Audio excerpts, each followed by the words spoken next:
What is the best thing about the age you're at right now? I know your birthday's coming up, but right now, what is the best thing about your age? Best thing that I'm not 40.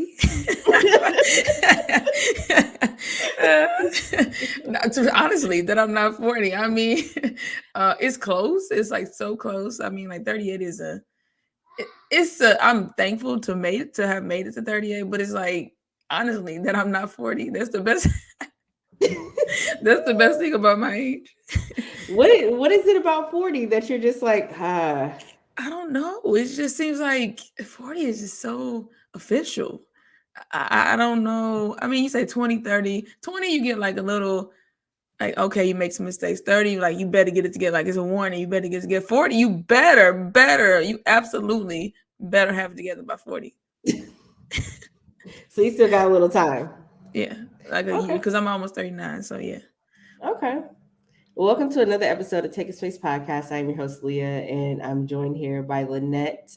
We are in our education series, and I'm really excited to talk to Lynette because she's a teacher. Lynette, what do you teach? I currently teach first grade. Yeah, pray for me. First grade. And it's 25. Yes, 20. I have 25 first graders. You have 25. How long have you been a teacher?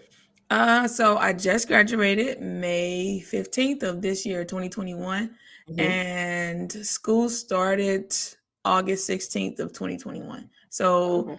we're going into our 7th week. If I got my math. I know the day because it'll be our 28th day of school on Monday because every morning with the kids, we count how many days we've been in school. So I know exactly 28 days on Monday. So, are you public, private, charter? Oh, charter. Yeah. Charter school. Uh-huh. Okay. And what state are you teaching in? Missouri.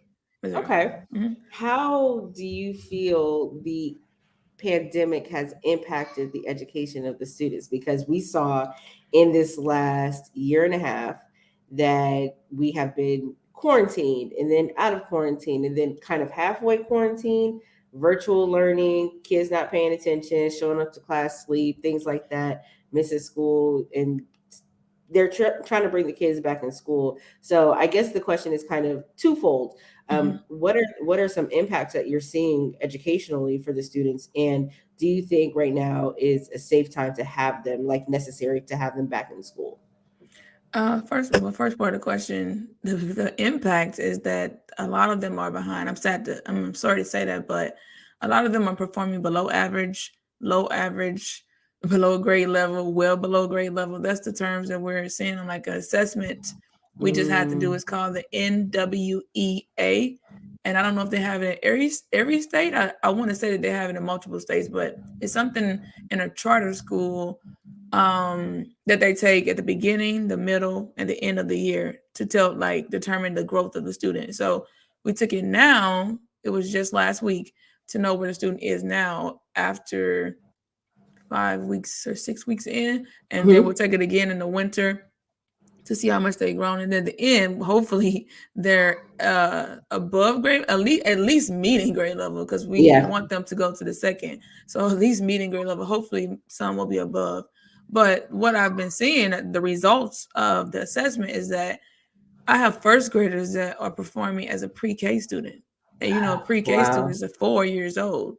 Right. And some of them are like they call it emerging kindergartner, which I Hmm. say in layman's terms pre-K. And then kindergartner.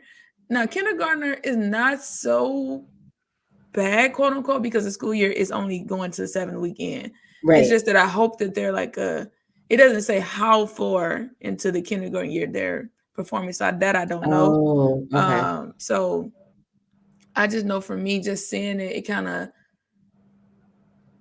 of disappoints me, but I also understand. I'm also giving them grace because being at home is not the same. So going into Right. the other part of the question, I work with kids. I was in student teaching last year, also with Mhm. first grade, and I feel like older kids, maybe around third grade and up, that would Mm. be virtual was a little bit more, better for them because they were able to be more independent. But like a 6 year old, they're watching TV, they're eating, they're rolling on the floor, they're flipping on the Mhm. couch. So they weren't really. I mean, they were. doing their best to try to listen, but their attention span is already short. And Right. then they have all these other things around them that are accessible. When you're in a classroom, you can't just go flip on the TV. You can't just go to the refrigerator. You can't, Right. just jump around when you want to. You kind of have to be in the desk. So I'm noticing that they lost structure. Kids are very unstructured right now, and they're like, Mm, "What is this school stuff? I want to go home." They're asking, "What time is lunch? What time is recess?" Because they're like, "I was just chilling on my couch listening to you talk. Now I got to actually listen to you talk. Like, where right. is recess? Bring on the food. Bring on the pizza. Why am I listening to you still?" So I'm having a hard time understanding. A lot of them aren't standing in their seats. A lot of them don't understand the concept of raise your hand first. Even though we're going to the 7th week, I have to constantly remind them that they're tugging on me like, Miss Farmer, Miss Farmer. Like they don't understand the concept of school because some of them never been to school because like their kindergarten year was virtual. So some of them are Yeah. unstructured totally. So for other people that maybe have older kids, maybe they're a little more structured. But these first graders, they don't understand the concept of walking in the hall, walking in the line and being quiet because other people are still learning. They just talk in the hallways. I'm like, your voice carries, especially in like a stairway where it echoes and everything bounces off. Right. So having them understand the structure is really, so it's hard for me because I'm like, why don't these kids understand? Like, because I guess when you teach first grade, you would think at least in kindergarten they know the simple things of raising your hand, standing in your chair, things like Right. that. But I gotta remind myself some of these kids don't know any of that. So it's kind of where we are. So, do you think that now is a good time to bring kids back in school? Oh, I I'm know sorry, I you forgot to add talked that. about I know you talked about them being behind, and for them to be that young, virtual learning may not be the best thing for each individual child. But do you think right now, and I know you're not a scientist, you're just speaking professionally as a teacher, do you think that the kids are that it's safe right now for the kids to go back in when we're still, in the middle of this pandemic? I know with the school that I'm at, we have like these COVID shields. I guess the best thing best thing I can call it. It separates at the desk, so they're like across from each other, but like there's a shield up, like where they supposed to protect you from getting any germs. And then they wear a mask all day. But I say yes because looking at the data, because I'm not a data person, but I see that we have to look at the data because the data doesn't show everything. Right. But I think that the data does help us and help it to personalize instruction for students. So to answer your question, I say yes because if it's like only 5 or 6 of my students, maybe high as 7 in certain areas, are at grade level. So if I have 25 students, that's 18 possibly that are Right. emerging kindergarten or kindergarten. So I say yes because if they didn't come back and they go to the 2nd grade, would they even make it to meeting 1st grade? Because they could possibly still, the ones that are merging could only make it to kindergarten. And then they're 2 grades Right. behind still. And then 2nd grade work is even harder than 1st grade work. So I say yes, but I feel like we need to have the plan in place to assure families that we're protecting their child and Mm, not just bringing them back. I mean, yes, we need to bring them back, but have a plan in place where no one is getting or doing your best that no one is getting exposed to COVID. But yeah, I just feel like they will probably be even further behind because nothing replaces in-person learning. Now for older, and I said 3rd grade, but I said realistically, I would say middle, high, they probably could do it. But mm-hmm. socially, they're suffering as well. Right. So I feel like, yeah, but I say yes as far as the education goes because I see where they are and how much they suffer to be 2 grade levels behind. I'm I'm okay with them being 1 level behind the beginning because it is a new school year, but 2, it just seems excessive, and that I Right. want to help them, get to where they need to be.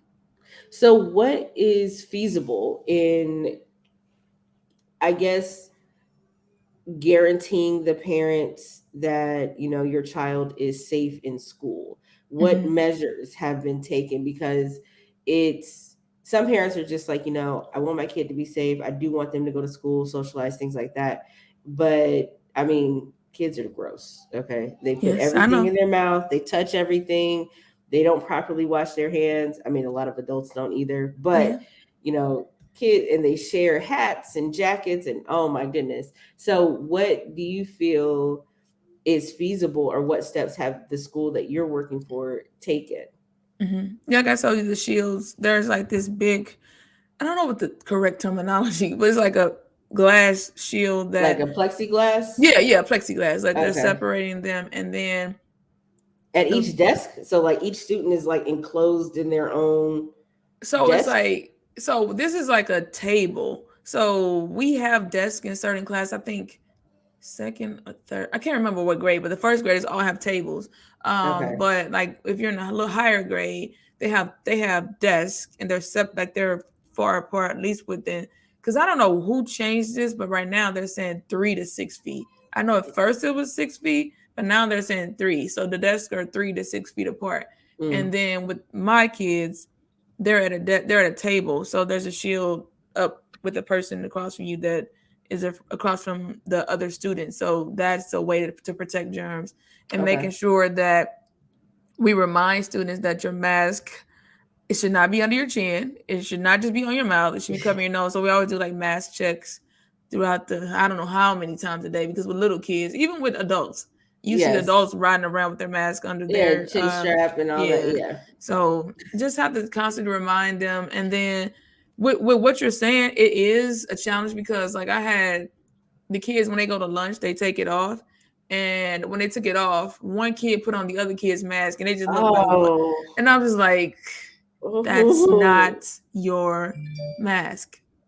And Oh. so we have that because they're little Right. and they're sharing food. Like, I mean, I have to catch them, but they love hot Takis. I don't know if you know about hot Takis, but How is these that a thing? I kids, mean, I guess it's the new hot Cheeto, but yeah, what are we doing? they just share hot Takis like crazy. Can I get a hot Taki? And I have to be careful with them with that. They're reaching over. So it's a constant just reminding kids, like I said, doing the distancing, making sure they're spaced, have their arms out when they're walking, that they're for just things like that. But you can never be 100% sure of anything, especially dealing with Right. kids. Yeah. Right. So then how much pressure do you feel as an educator knowing that you have 17, 18, 19 kids that have come in and are not performing at least at the previous grade level? Mm-hmm. How much pressure do you feel, and how do you deal with that? Do you feel supported by administration and staff to bring them at least to meet grade level by the end of the year? We just had a PD day, a professional development day yesterday. So the kids did not come, and so we met to go over the data Mm-hmm. to create intervention groups. So we looked at the data in math and reading because it's I don't know why I hate that social studies and science doesn't get the love, but I guess I feel like they're saying that if the kids know math and reading, if they know how to read, then that'll social study and science It'll will come. transfer somehow, some way. Yeah, Yeah. so it's math and reading. So we went over that to look at the kids and to group them by the group how they based on how they perform. So they'll get extra attention. They'll be pulled out of classroom with the group, like with the people that are performing like similar to them, and they'll Mm-hmm. go and get one-on-one like phonemic awareness. They'll get decoding strategies to help them learn how to read, to learn how to spell, and things like that. And then so there's a fellow teacher that'll do that, that'll pull them out to do that. So it's like another name for like it's not a teacher assistant because they actually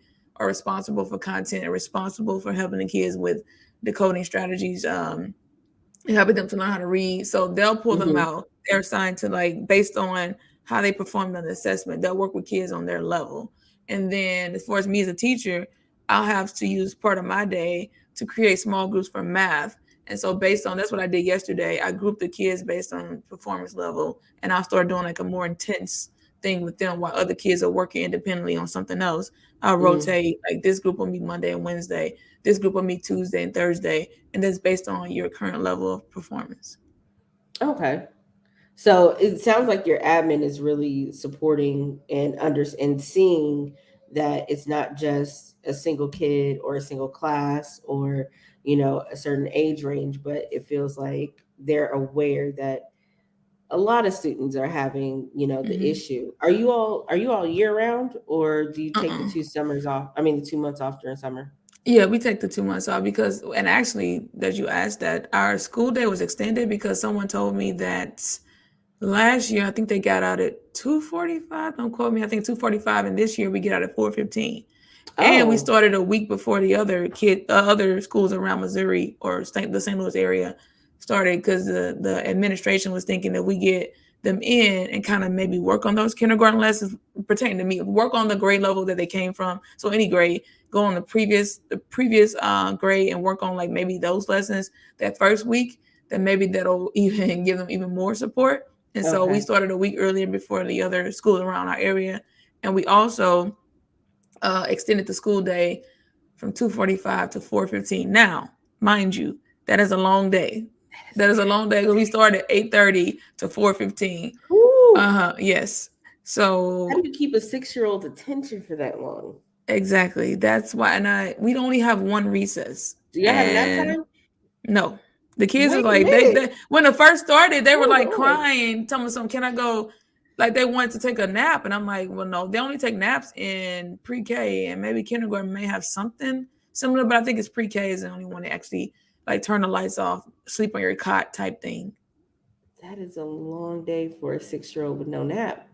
And they have Wit and Wisdom, something called Wit and Wisdom is a block that's like a hour and like 40 minutes long. And that's when I have my most behaviors because I'm reading a book or we're working on a book and it's not, I'll say for me, and I won't go on a tangent, but for me, the book is above their grade level because the school that I'm in, Oh, the charter school that I'm in, they consider that they're pushing the kids beyond where they are.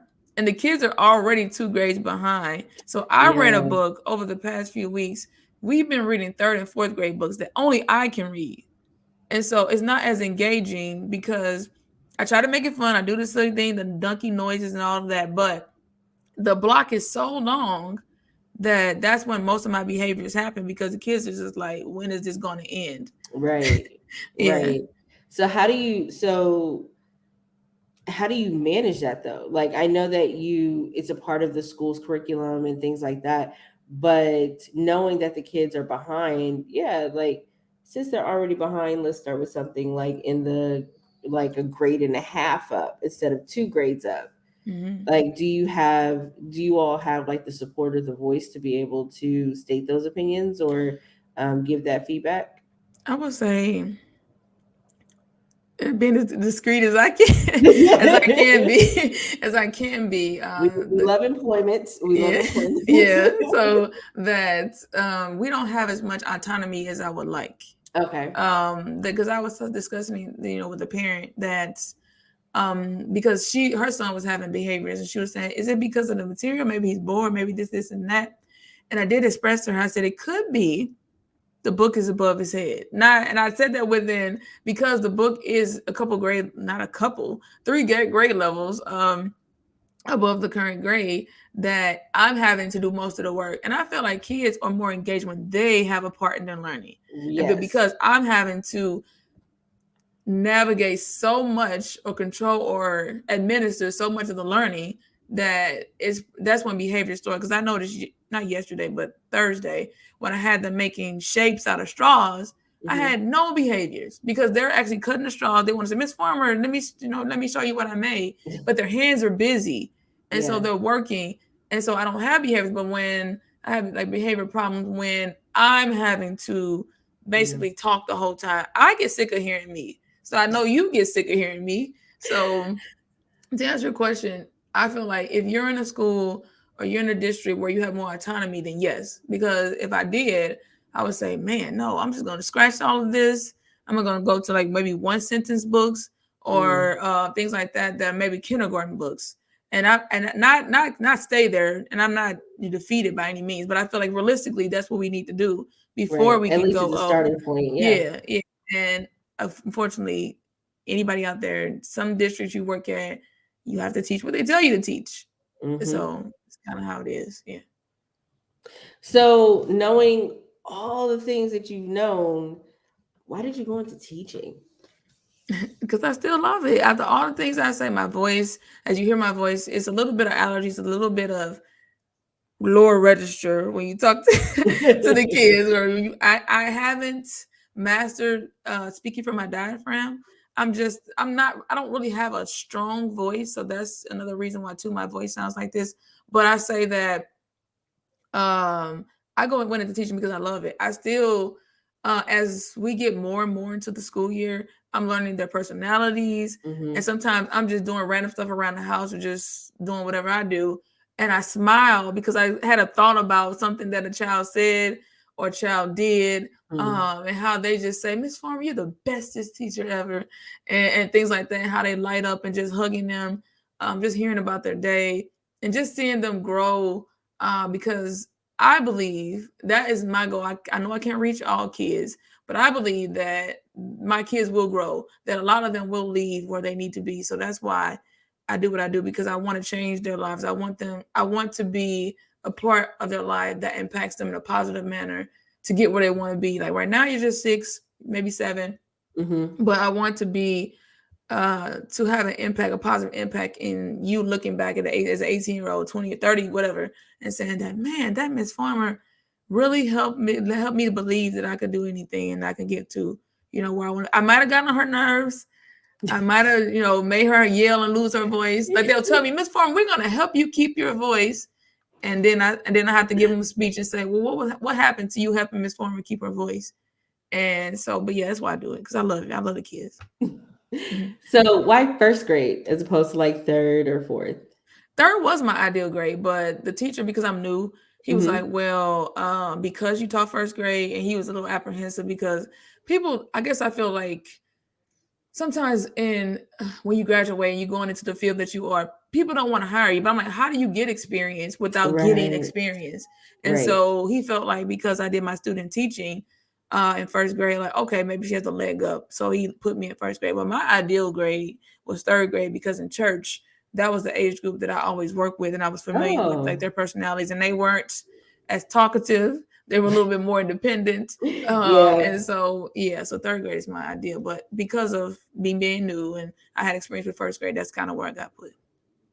Okay. So do you feel that, oh, let me rephrase.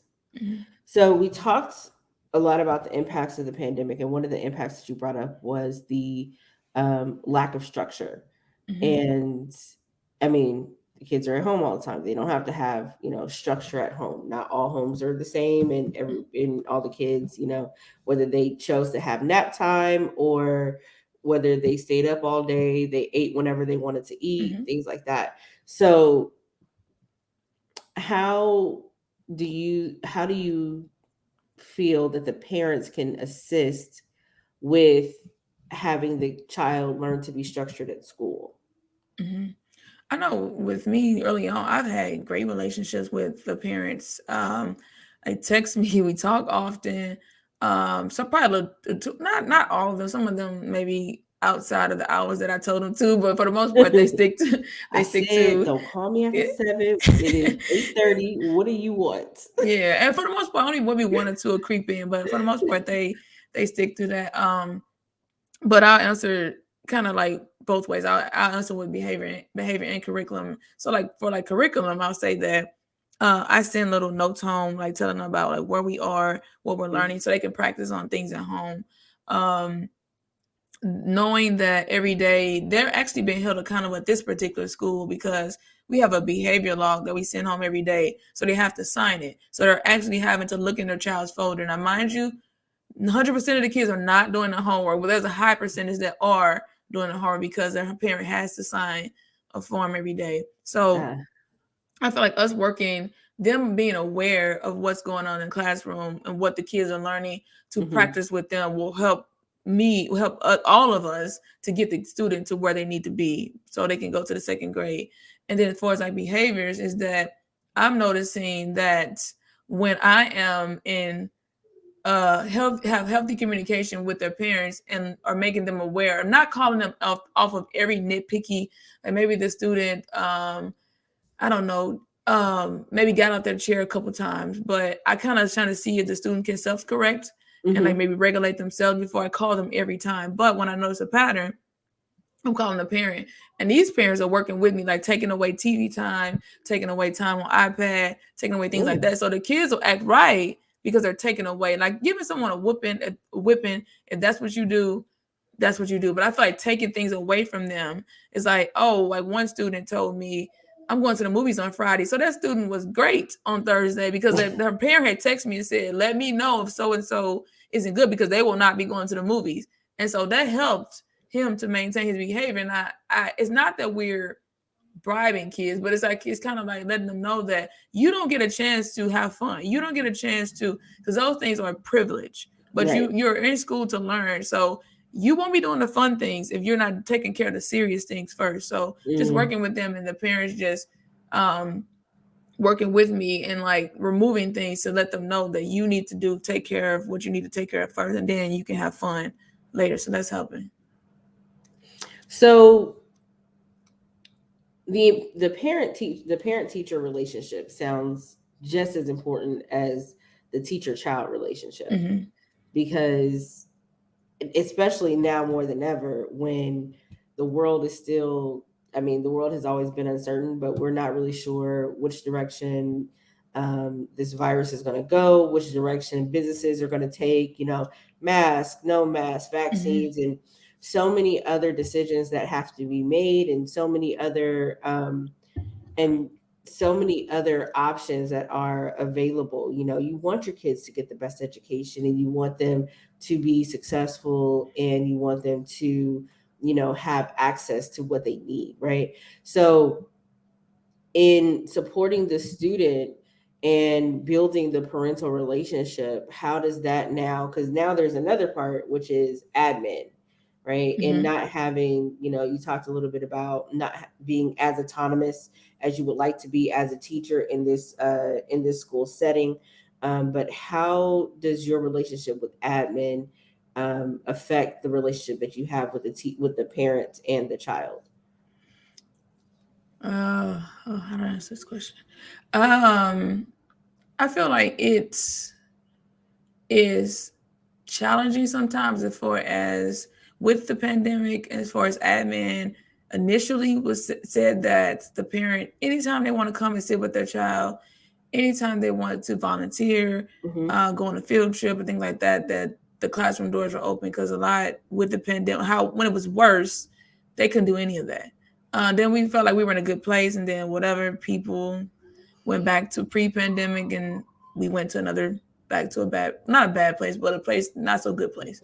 Mm. Um, and so I feel like admin right now is not allowing parents to come into the classroom. So what I'm trying to do to counteract that is like sending them pictures of their kids, like things that Oh, they're okay. doing, so they can kind of feel like they're a part of the classroom, like when they're making things, Yeah. when we draw things or anything that they present.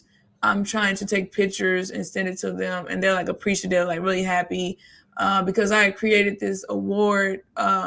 Like in between each subject, whoever participates the most gets like this medal to wear around their neck, and they like this says that they're a winner. So at first, when I initially wrote it out, I'm like, man, I had so many hands up that I didn't have up before. Kids that didn't even used to really listen when I was giving lessons or listening and raising their hand because they want to wear the medal. And so when I sent the picture to the parents, they were like, man, that's awesome. That's amazing. Thanks for teaching my child. And I was getting like all of, things like that. And so even though they're not allowed because of administration to, they made the decision because of COVID numbers that they're not allowed to come to the classroom. But me as a teacher, thinking of ways to include them in the classroom Mm, where they can feel like a part. So it just have to kind of be clever and use technology to your advantage, and however you can make them feel a absolutely. part. Yeah. Are you doing only in class, or do you Mhm. have some virtual students? No, only in class. There was though. We had been able to say that we had nobody, to test positive to my knowledge, where no one had Mhm. to be quarantined. But that wasn't the case. I want to say Wednesday or Thursday of this, maybe sometime this past week, we got an email saying that someone had tested positive and that class would be quarantined. And it wasn't my grade level, it was another grade level, but they did give those kids iPads, and they will, in their quarantine time, still have some type of learning going. It won't be the same, but they do have a plan in place to give those kids devices so they can still be a part of learning. So, do you all have to be? Did they enforce the vaccination rule for the teachers and staff? No, but my school did win because we had to have the highest percentage of staff vaccinated. We had over 80. I think we had like 83, 84% Oh, of our staff nice. vaccinated. And it wasn't required, but we did, and we actually got lunch yesterday because we won. So yeah, Oh, okay. they don't tell you have to, but they made it a competition, and we got $50 gift card from Amazon to spend however we wanted if you were vaccinated and you could prove that you were. Okay. So, going forward and looking at what education is to be, over. Sorry, I just No, had you're a. good. You're good. Okay. Going forward and looking at where education is going, do you think that we are trending in the right direction? I know that, we're still in a pandemic, but to better support the children, especially who tested below grade level, do you feel that we're going in the right direction? I I feel like we are because I don't know about other schools. I know that extending the school day is, like I said, it is a pain for me and them, but I feel like they're trying. They're Mm-hmm. trying to say, what can I do to get these students where they need to be? So I don't know about all schools, but I feel like they're, I want to say, just looking through Facebook, looking through social media, that all teachers are saying the same thing.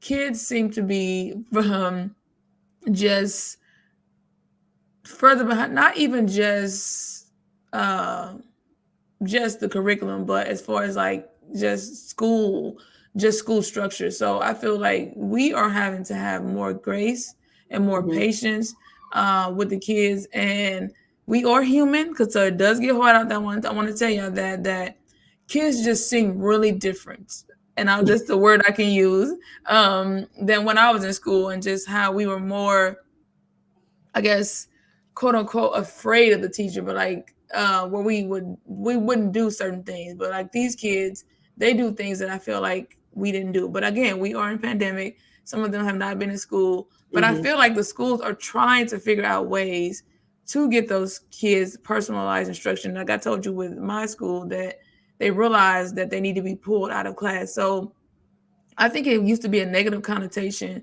when kids would be pulled out of class because you figure that's the special child and things like Yeah. that. And so now it's like they're grouping them by their current level of performance. It's not like you are strange, but it's like you're going with the kids that are on the same level as you. So they feel like a sense of community where like not a single child is being pulled out. I got 14 kids being pulled out at the same time, but they're not going to the same person. They're being split up amongst three people. And I like the fact that they're going as a group so they don't feel like I'm other, that I'm not able to learn like other kids. I'm with kids that are on my level and will support one another. So I do like that community sense of trying to figure out how. I can't speak for all the schools, but I would think that all schools probably had similar results if they had some type of test. And I'm sure that most kids, like we had outliers that like 99 percentile, like those kids probably parents or I don't know what they just maybe they're just I don't know, that's their IQ. But I know we have some kids 99 80 percentile, but overall the big picture is that most of the kids are below. So hopefully all the schools are doing some type of personalized instruction. What I've learned in my short amount of time in education, you can't teach all kids the same way. And if you go in thinking that it's not going to be to your benefit to try to teach all kids the same way. Now, in your end goal is to you have the objective in mind as to what you want that child to walk away with, but how they get there is dependent upon what's personal, how they learn. Because you can have a lesson, you can have um like maybe a project, but where we're all trying to reach a certain goal, but how you get there is up to you. I like Yeah. that because then you give the child a little bit more independence in their journey. You know, we can tell you where you need to end up, and you can choose the path that you need to take. So that's, I think that's cool. I think having that is cool. So, in what ways could parents be more active in their child's academic career? Well, I know for the parents that I know that send their folders back, because we have a folder system where we put their homework in there. And sometimes the kids' homework is just piling up. So I'm contacting them, texting them, or calling them and saying, hey, little Johnny or little Susie, can you check their folder? Make sure you're checking their folder every night. So I just Mm-hmm. feel like parents, now, mind you, depending on the grade, that I feel like every day, I mean, kindergarten is not going to have homework every day, but I feel like every day, even when you don't have homework, you should be reading something with them, writing out some numbers. Because some kids, I tell them to write a 7. They're in first grade. They don't even know what a 7 is. How do you write Oh it? wow. And so I feel like even if you don't physically have a piece of paper saying it's homework, that I feel like as a parent, 15 minutes, I know parents are busy, but 15 minutes a day, we just ask, read a book with your Mm-hmm. child, 15 minutes. Hopefully throughout your day, hopefully you can find 15 minutes. I don't know everybody's life, but I hope that you can find 15 minutes of your day. And then another 15 minutes, just making sure they have number sense, that they understand what a 1 is, a 2 is, a 3 is, because we assume that because the teacher is the teacher, they should be doing all of this. But you got to think Right. about it. Some of us, I have classes at my school where they have 30 something kids, one Mm-hmm. teacher to 37 kids, 30 something kids. So realistically, how much, even though I'm telling you about personalized instruction and pulling kids out, that's only a certain time of the day. The other Right. time of the day is one adult to 30 something kids. And you know that we can't, it's like we need to work as a team, because they're Yeah. with you, they're with me a lot of the day, they're with you a lot of the day. And I feel like we just have to work together to get these kids where they need to be. And like I said, if you don't physically have homework, just know every day that read with your student and work on just simple numbers and just making sure they recognize just what numbers are.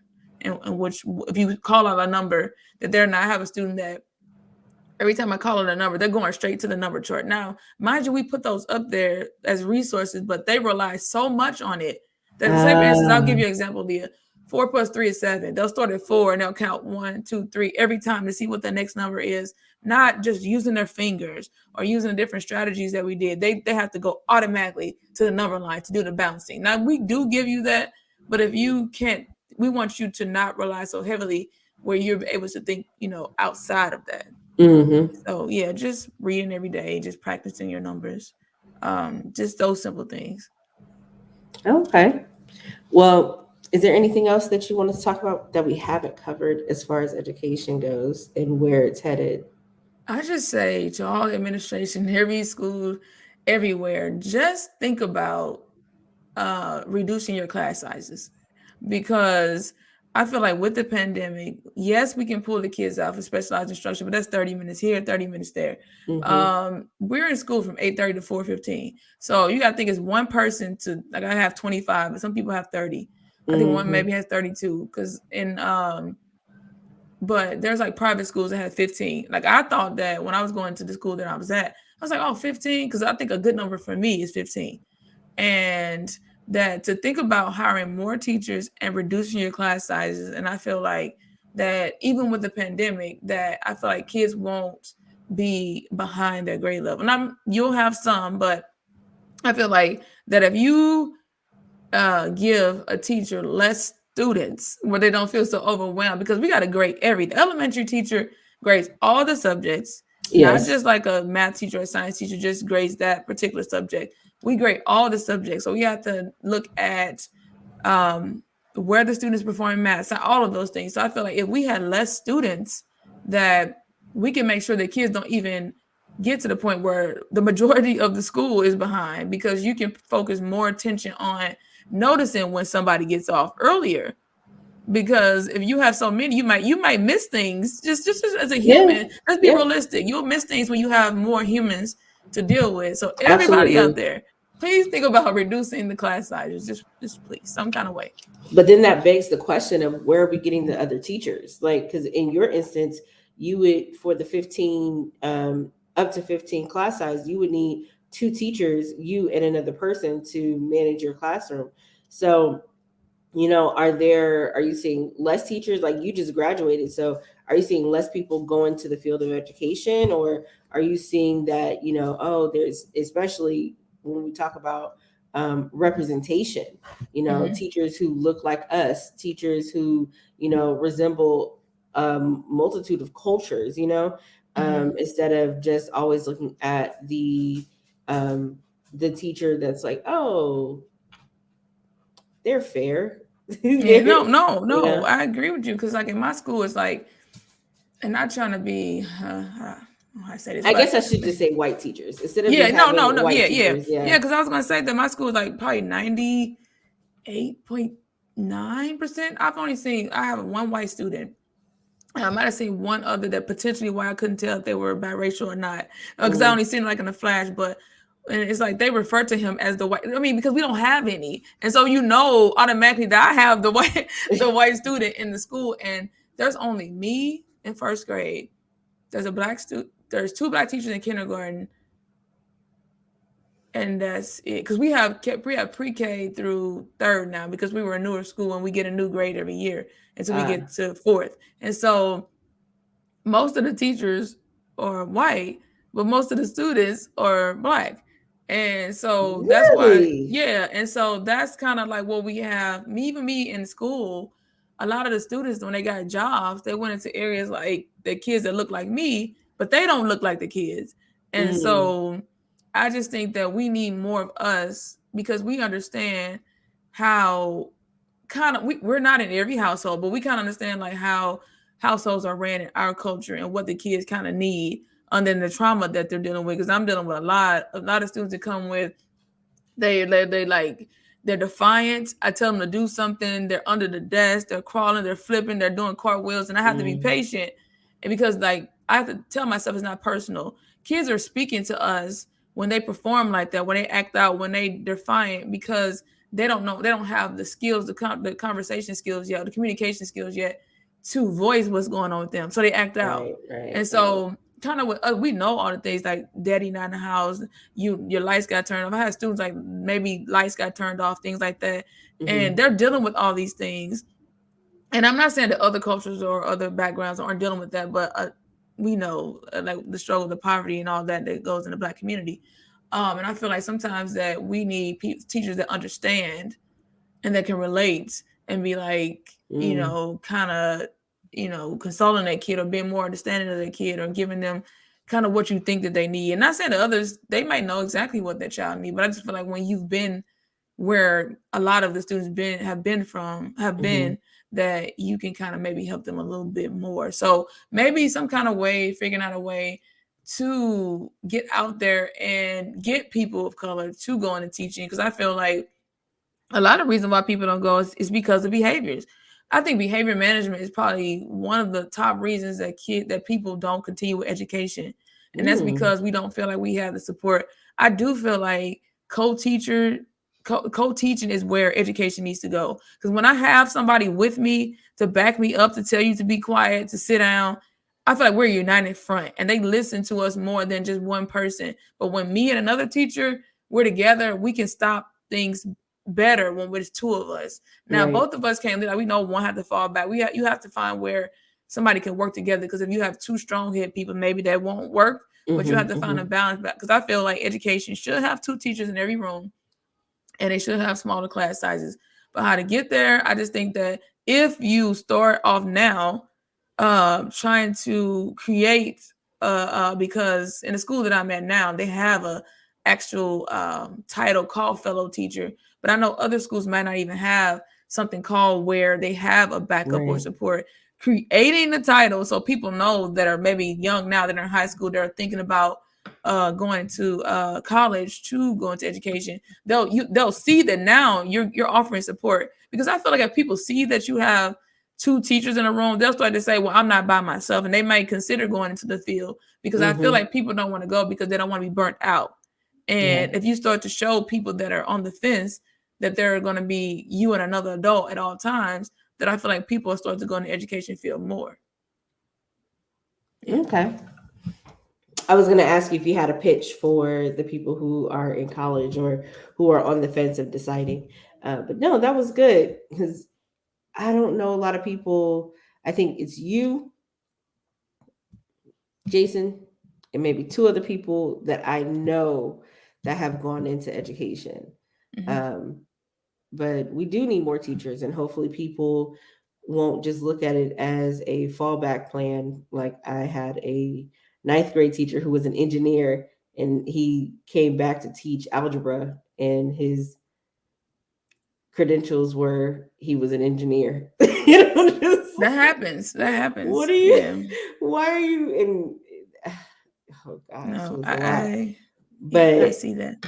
no, I absolutely agree that we do need the representation, especially when the school a majority of the school is not being reflected in the leadership Mm-hmm. like that.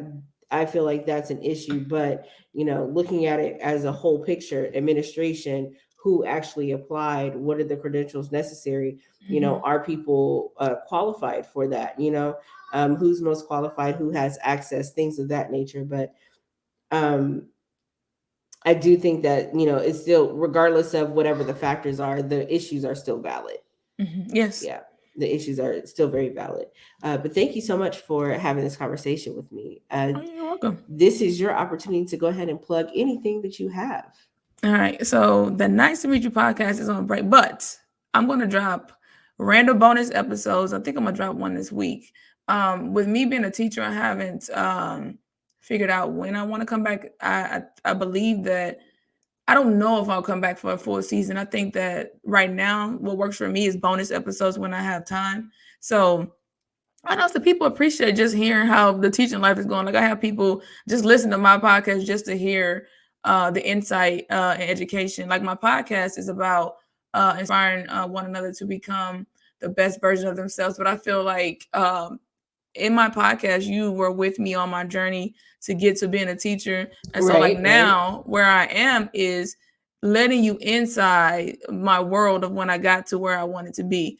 And so right now, I used to drop on Wednesdays, but right now, like I said, I think I'm gonna drop one today or tomorrow, just to let you know how my journey is going, and just check it out. Just if you are on if you're on iTunes, Spotify, or any of the major podcast platforms, type in NICE, two is in the number two, MEET, U is in the letter U, and just follow the podcast because, like I said, I have so many past episodes where I've talked. Leah's been on and different guests, and people still tell me that they go back and listen to old episodes, and I'm still out there. I'm not going anywhere. But like I said, as far as like me having a structured season, I don't know because I'm really busy right now. But you will hear bonus episodes from me and just random encouragements and just a update on how the education field is going. And if you're listening and you're an educator, call more educators to come and listen. And if you feel like you're very passionate and want to come on and share your journey in education, hit me up. I'm on Instagram, that is at NICE, two is in the number two, MEET, U is in the letter U podcast, or on Twitter, NICE, two is in the number two, MEET, U is in the letter U pod. And if you want to come on and talk about education, let me know. Awesome. Make sure y'all hit Lynette up. Check out her episodes. I have enjoyed recording with her multiple times over this last year and a half that I've been doing, or it's not even a year and a half, it's just a year that I've been doing podcasting. So she's absolutely one person who I love having in my corner, who I love calling on to record with because we have great conversations like this. So if you've enjoyed this conversation, please make sure that you go listen to Lynette and her other and on YouTube. You didn't plug your YouTube. On her YouTube channel, you get to see the visual aspect of her podcast and other Sowing Seeds of Love, where she has like mini snippets, 5 to 7 minutes, just to get your day started. It's really, really motivating. And I think that you just have just a soothing voice that just people just feel like they can learn so much right from now, you. but Oh my gosh. it's a thank you. No, I appreciate it. And again, Yeah. I just want to reiterate, no, I'm not going anywhere. It's in my heart. It just won't be as structured right now until I figure out what I want to do with it. But like I said, just download it because random episodes will come out. And they'll maybe 10, 15 minutes. They'll be short, but they'll be motivation. They'll be worth your listen. Awesome. Well, thank you so much for tuning in to another episode of Take Up Space Pod. I'm your host, Leah, joined by Lynette. Please make sure to follow Take Up Space Podcast at Take Up Space Pod, Take Up Space POD on Facebook, Instagram, and Twitter. And make sure to follow us on YouTube. If you just type in the hashtag Take Up Space Pod, our videos will pop up. Thank you so much. Y'all have a great one. Peace.